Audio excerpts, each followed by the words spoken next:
Hello बच्चों, welcome to सार classes. आज से हम लोग 10th क्लास हिस्ट्री स्टार्ट करने जा रहे हैं और अभी की इस वीडियो में पढ़ेंगे चैप्टर नंबर 1, जिसका नाम है यूरोप में राष्ट्रवाद का उदय। चैप्टर को स्टार्ट करते हैं और जानते हैं कि राष्ट्रवाद किसे कहा जाता है। तो राष्ट्रवाद अपने देश के प्रति लगाव की भावना को कहा जाता है। जब कोई इंसान बिना अपना फ़ायदा देखे अपने देश का भलाई सोचने लगे, अपने देश के बारे में सोचने लगे, तो इस तरह के इंसान को राष्ट्रवादी कहा जाता है और उसके अंदर पनपने वाली जो भावना है उस भावना को राष्ट्रवाद कहा जाता है। अब सवाल उठता है कि आखिर ये कौन से लोग थे जिनमें इस प्रकार की भावना सबसे पहले जागी थी, कब जागी थी, कहाँ के लोग थे ये और क्यों जागी थी। तो इन सब सवालों का जवाब अगर आप चाहते हो तो हमें जाना पड़ेगा आज से कुछ 100 वर्ष पहले, जब जमाना था राजा और महाराजाओं का, पूरे दुनिया पे उन्हीं का कब्जा था। जब कोई देश नाम का चीज़ नहीं हुआ करता था, एक क्षेत्र होता था, उस क्षेत्र पर किसी एक इंसान का राज होता था और वो इंसान वहाँ का राजा कहलाता था। राजा क्या होता था? सर्वे सर्वा होता था। सर्वे सर्वा किसे कहते हैं? जो वो बोल दिया वही कानून है, वो किसी से कोई मशवरा नहीं लेगा, जो वो बोलता है हर किसी को मानना पड़ेगा, कोई उसे टोक नहीं सकता। इतना पावर जिसके पास होता था वो राजा कहलाता था। अब राजा बहुत से ऐसे थे जो अच्छे थे, यानी कि अपने प्रजा का पूरा ख्याल रखते थे, तो प्रजा भी बदले में उन्हें पागलों की तरह प्यार करती थी। लेकिन उन्हीं सब राजाओं में से बहुत से ऐसे राजा थे जो कि निरंकुश थे, दुराचारी थे। उन्हें अपने प्रजा से कोई मतलब नहीं था, उन्हें अपनी सुख समृद्धि से मतलब था। अपनी सुख और समृद्धि के लिए वो प्रजा का बेहिसाब दोहन करते थे, प्रजा को तरह तरह से यातना देते थे।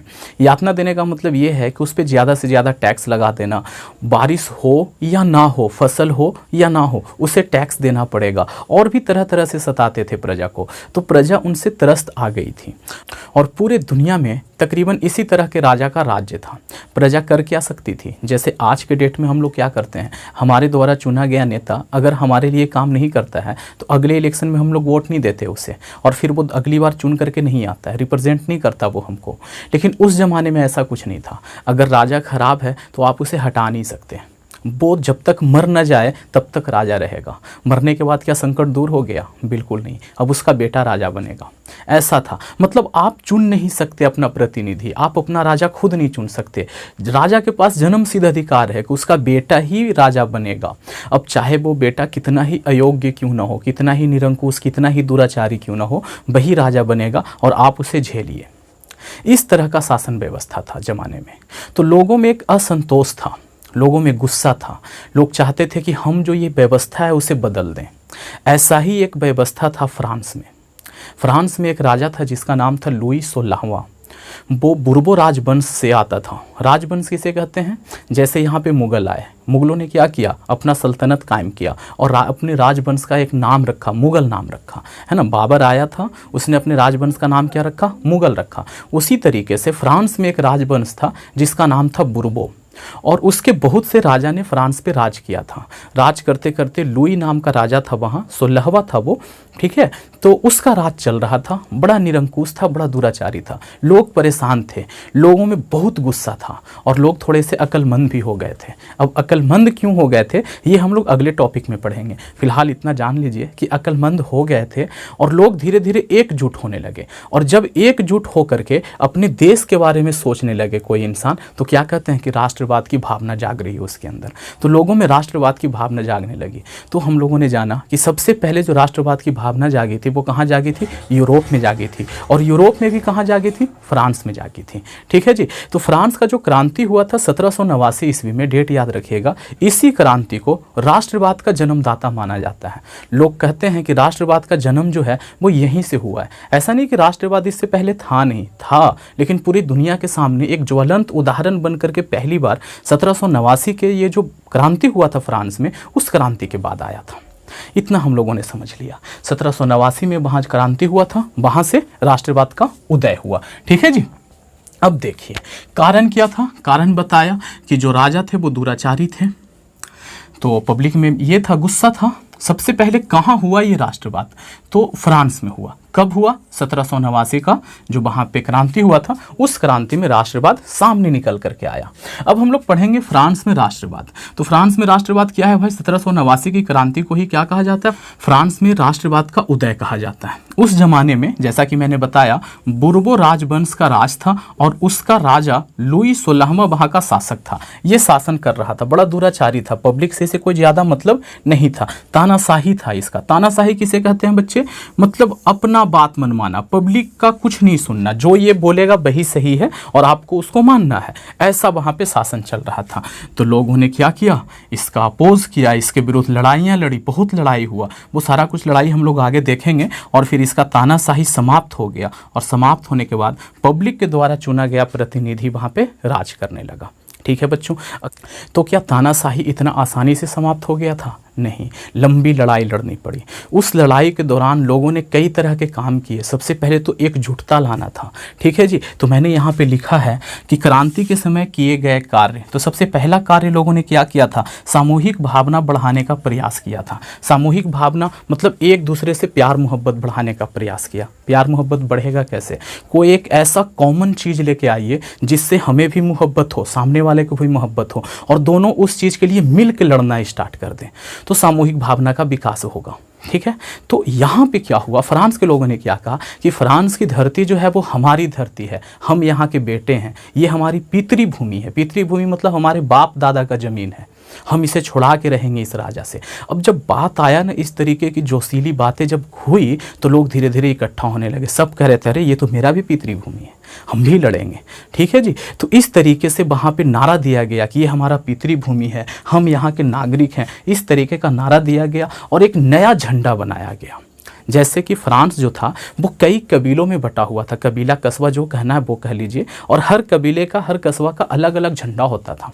तो लोग अपने झंडे को छोड़ करके किसी और झंडे को इज्जत नहीं देते थे, सम्मान नहीं देते थे। तो लोगों ने कहा कि सबसे पहले एक ऐसा झंडा बनाओ जिस झंडा के नीचे पूरा फ्रांस आए और सब मिल के उस झंडे का सम्मान करे और उसकी इज्जत के लिए लड़ाई लड़े। तो एक नया झंडा बनाया गया और उसके नीचे सारे फ्रांसीसी आ गए। लड़ाई हुई और लड़ाई में ये लोग क्या हो गए? जीत गए। ठीक है, जब पब्लिक ही सारा का सारा अपोज करने लगे तो फिर राजा को भागना पड़ता है। ये हमेशा से यही होते आया है। अब वहाँ पे राजतंत्र खत्म हो गया, पब्लिक का प्रतिनिधि चुना करके वहाँ पे शासन करने लगा। तो जैसे ही पब्लिक का प्रतिनिधि चुनाया तो उन्होंने कुछ काम किए जो कि पब्लिक की भलाई के लिए था। वो काम कौन कौन से हैं ये एग्जाम में आता है, तो यहाँ पे मैंने लिख रखा है। सबसे पहला काम हुआ कि एक नया संविधान बनाया गया। संविधान किसे कहते हैं? एक ऐसा कानून, एक ऐसा किताब, कानून का किताब जिसके जरिए पूरा देश चलता है। संविधान को देश का रीढ़ कहा जाता है। तो एक नया संविधान बनाया गया और इस संविधान के जरिए वहाँ के सभी नागरिकों को समान अधिकार प्राप्त हुआ। सभी को समान अधिकार मिला, किसी को ऊंचा नहीं रखा गया, किसी को नीचा नहीं रखा गया, सब बराबर हो गए वहाँ के। ठीक है, इसके अलावा सामंती व्यवस्था को समाप्त कर दिया गया। अब ये सामंती व्यवस्था किसे कहते हैं? तो सामंती व्यवस्था यानी कि जो जमींदारी व्यवस्था हमारे यहाँ जो कहा जाता है ना, वो व्यवस्था। ऐसे इंसान होते थे जैसे कि पूरे टोटल कोई एक जिला में 2 या 3 ऐसे लोग होते थे। जिला तो नहीं होता था लेकिन समझाने के लिए मैं कह रहा हूँ कि 2 या 3 ऐसे लोग होते थे जो कि पूरा जिला के ज़मीन के मालिक होते थे, तो उन्हें सामंत कहते थे लोग। ठीक है, अब ये क्या करवाते थे? ये किसानों से, छोटे छोटे किसानों को अपनी ज़मीन दे देते थे और बोलते थे कि तुम खेती करवाओ। वो किसान क्या करते थे? मज़दूरों से खेती करवाते थे। वो मज़दूर बेचारे दिन भर काम करते थे, किसान काम करवाते थे। किसान का भी खेत नहीं है और सारा का सारा जो फसल होता था उस पर कब्जा किसका होता था? इन सामंतों का होता था। ये सामंत शहर में हवेलियों में रहते थे, किसान लोग काम करवाते थे, मज़दूर लोग तो खैर गाँव में रहते थे। तो मतलब मज़दूरों को कुछ नहीं मिलता था। एक हिसाब से वो बंधुआ मज़दूर थे, भूदासत्व कह सकते हैं उसे। इस बात का क्या मतलब है? इस बात का मतलब ये है कि मतलब ये वाला भूमि पे आपको काम करना है, एक जगह दे दिया गया आपको, ता जिंदगी जब तक आप बचोगे तब तक उस पर काम करना है और इतना उपजा के देना है। अगर आप इतना नहीं उपजाओगे तो आपको दंड मिलेगा। इस तरीके का वहाँ व्यवस्था था। तो ये व्यवस्था समाप्त कर दिया गया और जो भूमि है वो गरीबों में भी बांटा गया। ठीक है, तो इतना हम लोगों ने जाना। इसके बाद वहाँ पे क्या हुआ? स्टेटस जनरल नाम का एक चीज़ हुआ करता था। जैसे यहाँ पे ये है ना क्या बोलते हैं उसके, संसद भवन है, जहाँ पे हमारे द्वारा चुना गया प्रतिनिधि जो है वहाँ जाके हमारे बारे में फैसले लेता है, कि देश के बारे में फैसले लेता है कि क्या करना चाहिए, कैसा कानून बनाना चाहिए। तो वहाँ पे राजा ने एक स्टेटस जनरल बना रखा था, जहाँ पे अपने मंत्रियों से बैठक करता था। मंत्री कौन होते थे? राजा के चाटुकार होते थे, जो राजा की बड़ाई करते थे बात बात पे, आप ही सभी हैं, आप ही सही हैं, जो आप बोलें वही सही है। ऐसे लोग वहाँ पे उनके मंत्री बने हुए थे। तो वो क्या करते? जनता के बारे में फैसला, क्या जनता का अच्छाई देखते, कुछ अच्छाई नहीं होता था। तो जब वहाँ पे राजतंत्र खत्म हुआ तो स्टेटस जनरल को समाप्त कर दिया गया और एक नया तरह का असेंबली बनाया गया, जिसे कहा गया नेशनल असेंबली। और इस असेंबली में वैसे लोगों को भेजा गया जो जनता के बारे में सोचे, जो जनता का प्रतिनिधि था। वे लोग यहाँ गए और जनता के बारे में फैसला लेने लगे। वही लोग जो थे जो इस तरीके का यहाँ पे काम किए। इसके बाद उन्होंने और भी काम किया। आंतरिक आयात और निर्यात शुल्क लगता था एक, जिसे समाप्त कर दिया। ये क्या होता है? जैसे ये मान लीजिए कि एक देश ले लेते हैं अपना इंडिया, बिहार है और उत्तर प्रदेश है, दोनों पड़ोसी है। बिहार में मान लो कि कोई चीज़ बहुत ज़्यादा होता है, मान लो आलू बहुत ज़्यादा होता है, उत्तर प्रदेश में नहीं होता है, मानने के लिए ऐसा है। तो बिहार में आलू 10 रुपये किलो बिक रहा है, लेकिन ख़रीदने वाला कम है क्योंकि सभी लोग आलू उपजा रहा है। उत्तर प्रदेश में कम होता है, तो हम लोग वहाँ जा कर के 12 रुपये किलो आलू बेच सकते हैं। तो यहाँ के व्यापारियों को फ़ायदा होगा कि नहीं होगा? लेकिन क्या है, हमें बिहार से उत्तर प्रदेश जाने में 3 रुपया का टैक्स देना पड़ता है। तो वहाँ जा कर के आलू 13 रुपया का पड़ गया हमारा, और 12 का बेचेंगे तो फिर तो नुकसान है ना। तो फिर बिहार में ही क्यों ना बेचें? तो मतलब ये कि जो बीच में टैक्स लगता है उससे चीज़ों का दाम बढ़ जाता है। तो उसी को बोलते हैं आंतरिक आयात और निर्यात कर।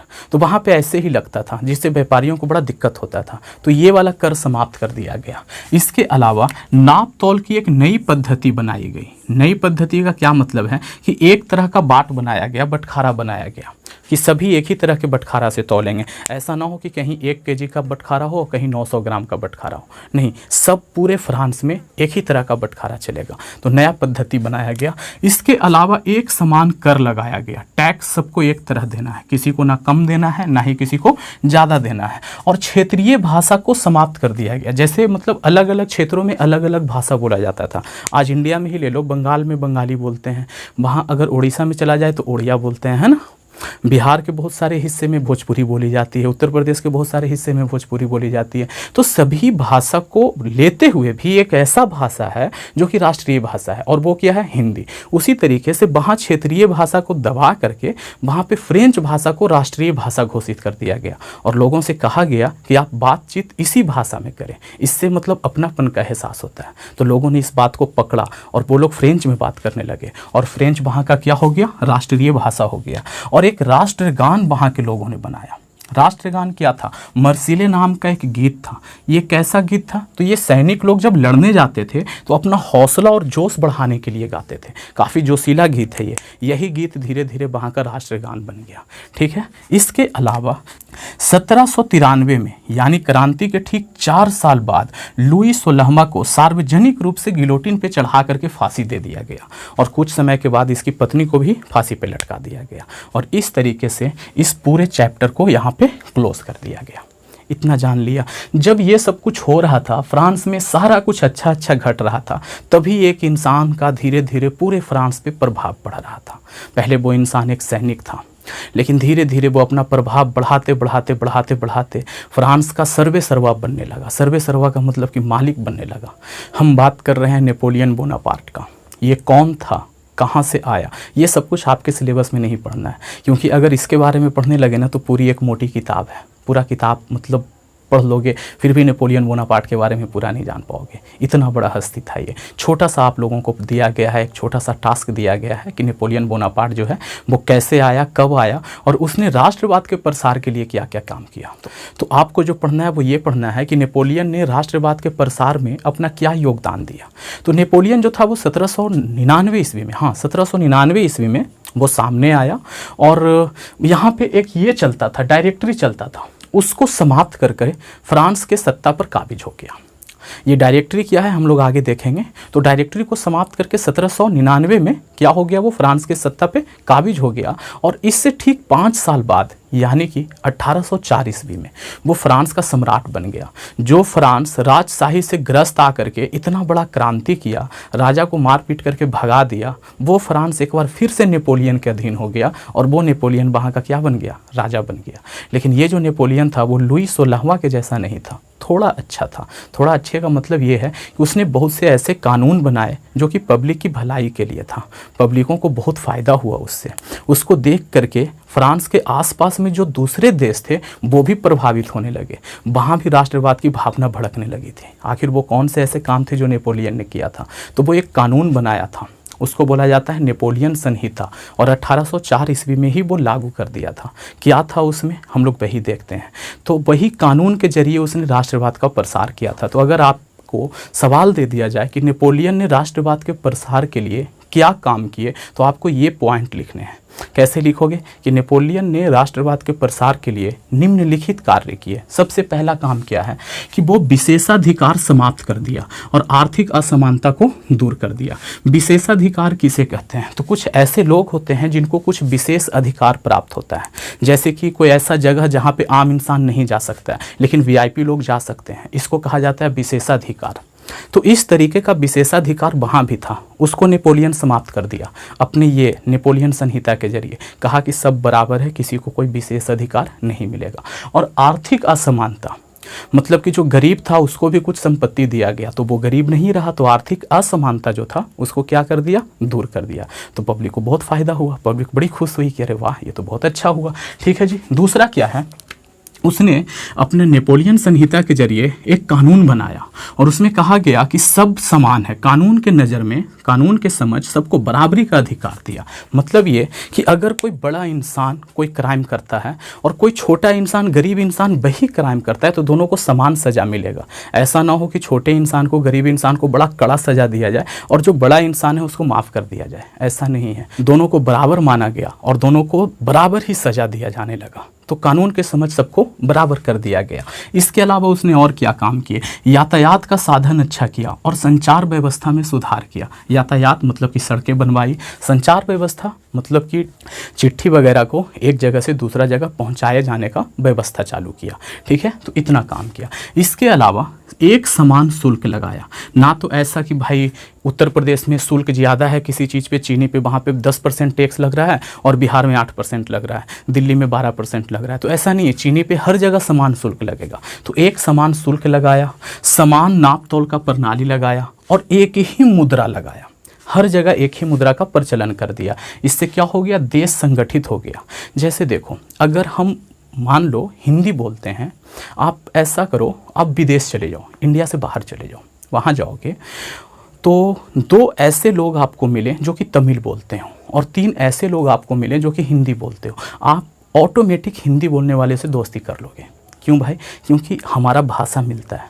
तो भाषा मिला, इसका मतलब दिल मिलता है उससे। ठीक है, भले ही तमिल वाला हमारा देशी है, हमारा मतलब देश भाई है, हमारे देश के लोग हैं, लेकिन भाषा नहीं मिलता है ना, तो उतना मज़ा नहीं आता उससे बात करने में।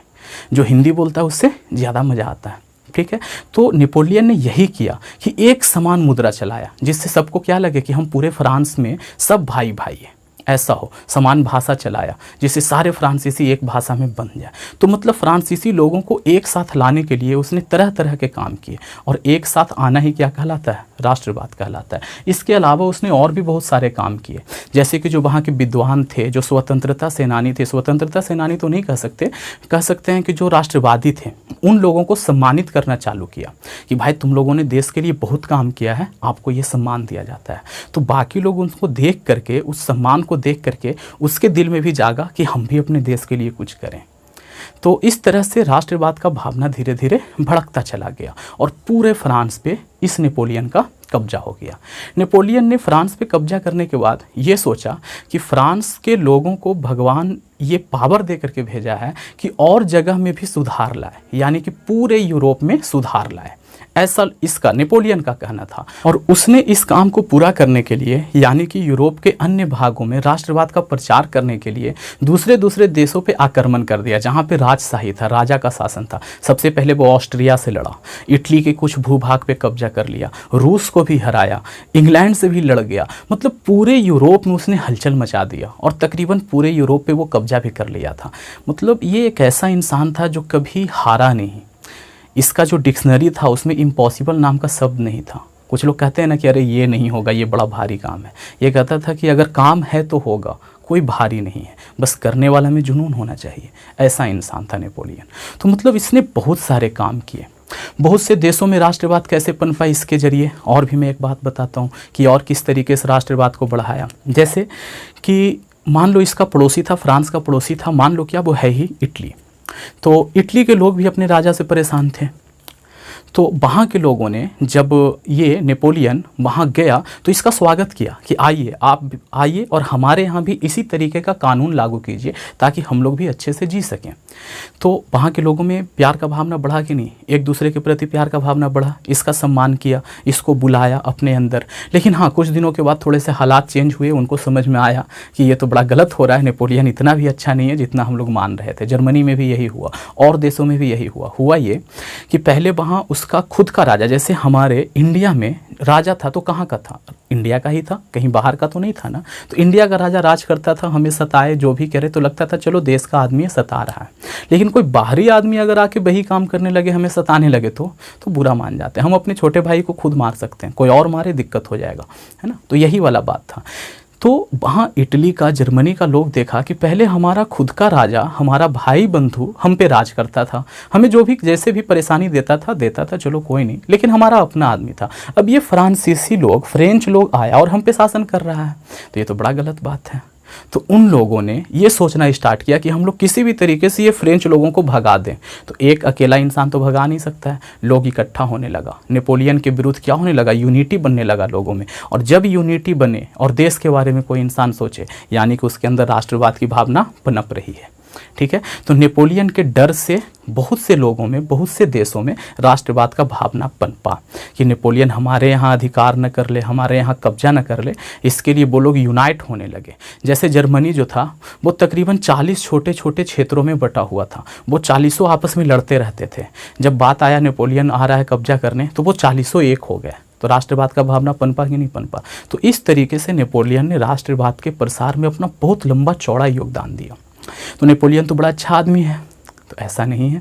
नेपोलियन ने बहुत से बुरे काम भी किए, बहुत सी लड़ाइयाँ लड़ी जिसमें बहुत से जाने गईं। तो नेपोलियन के बारे में हमें इतना नहीं पढ़ना था, हमें इतना ही पढ़ना था जितना मैं आप लोगों को पढ़ाया हूँ, थोड़ा सा ज़्यादा ही पढ़ा दिया। तो उम्मीद करता हूँ कि आप लोगों को ये वीडियो पसंद आया होगा। अगर पसंद आया है तो इसे एक लाइक कीजिए, दोस्तों में शेयर कीजिए, और अगर सेकंड पार्ट चाहते हैं तो सच में शेयर कीजिए, जितना ज़्यादा से ज़्यादा हो सके शेयर कीजिए। मैं उतना ही पार्ट इसके बनाता चला जाऊँगा। Thank you, thanks for watching. बने रहिए SR क्लास के साथ।